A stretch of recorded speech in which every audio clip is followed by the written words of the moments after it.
Hey, what's happening, everybody? This is your favorite cousin, CUZ Morale, aka Brother Patah, Big B Kale, and a whole host of various names and other handles.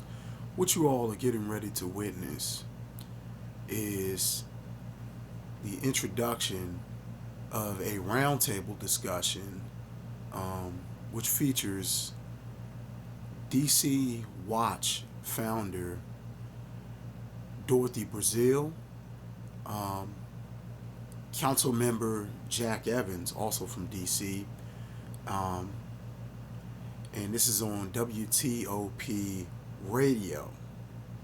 Now, I want you all to see this because this right here is evidence to what many of us brothers, especially on YouTube, have been complaining about for the last 2, 3, almost 4 years when it comes to many black women in defense of the plantation constantly snitching and ratting us out to massa, to these white men.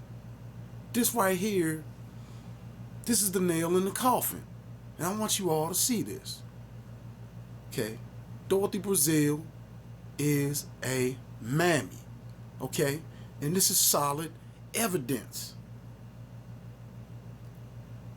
She is ratting out DC Mayor, newly elected Mayor Vincent Gray, to this group, this little panel of white men, no different than some mammy back in the 19th century would have would have ratted us out.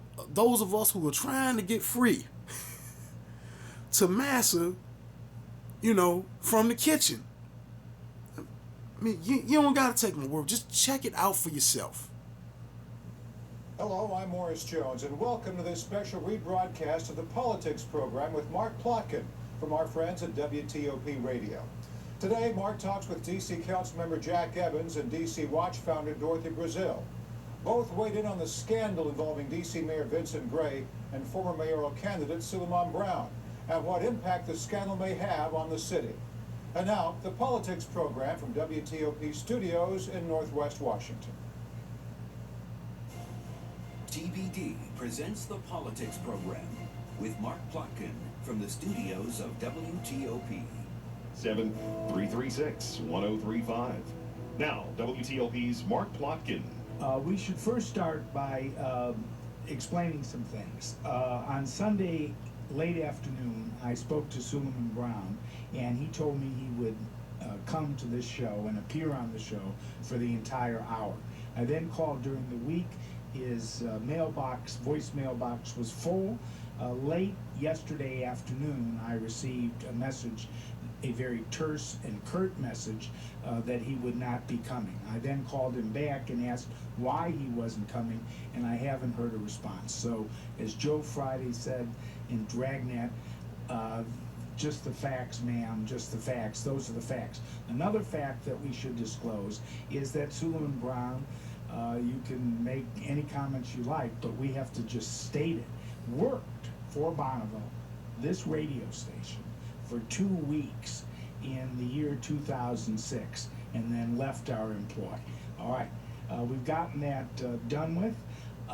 Suleiman Brown, if you want to call in, why don't you repeat the number again? The number to call in is 877-336-1035.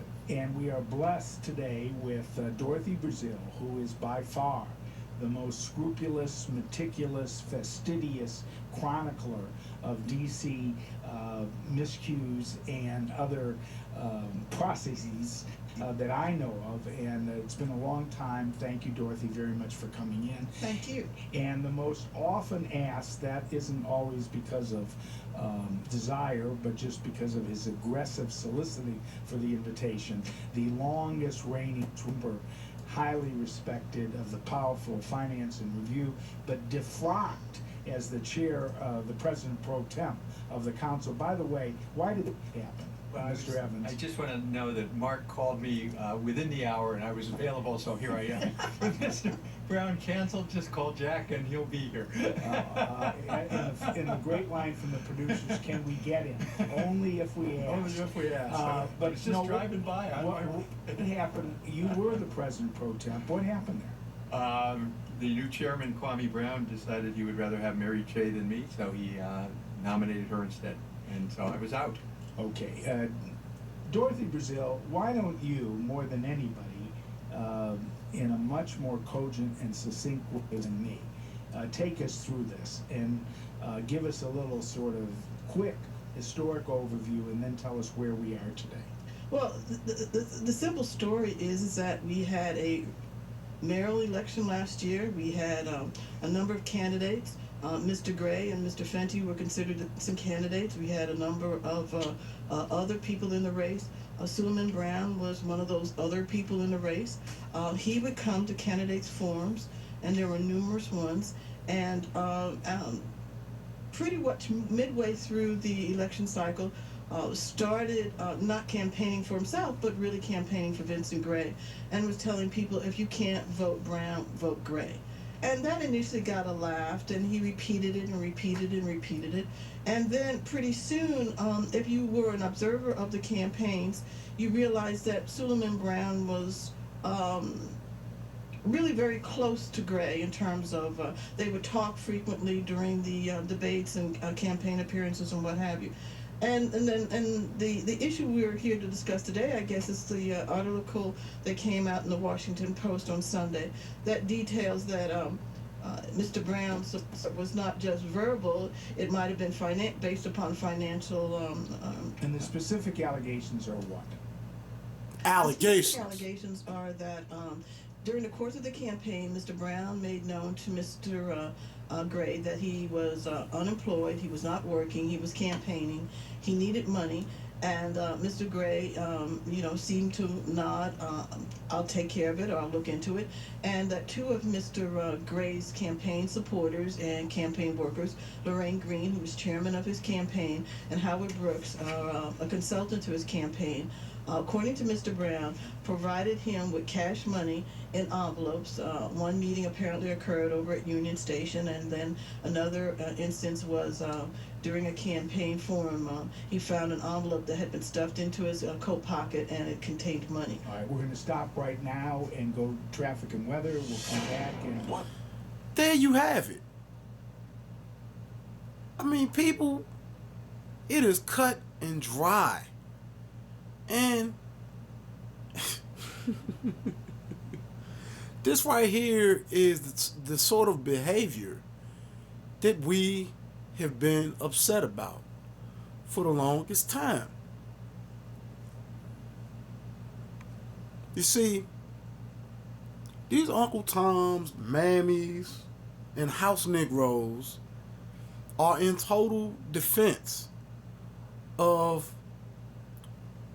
this country, which is falling apart just falling apart at the seams.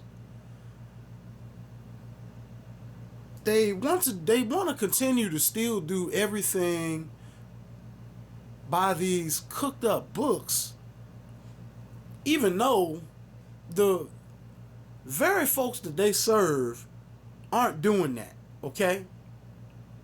They're just making up rules as they go along.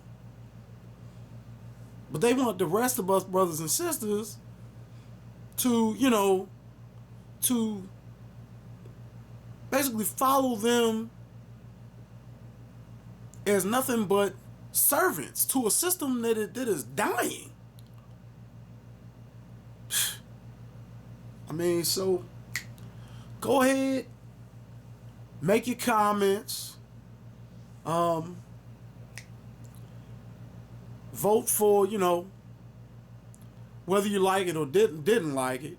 And subscribe if you happen to like any of the other videos that I post. Peace.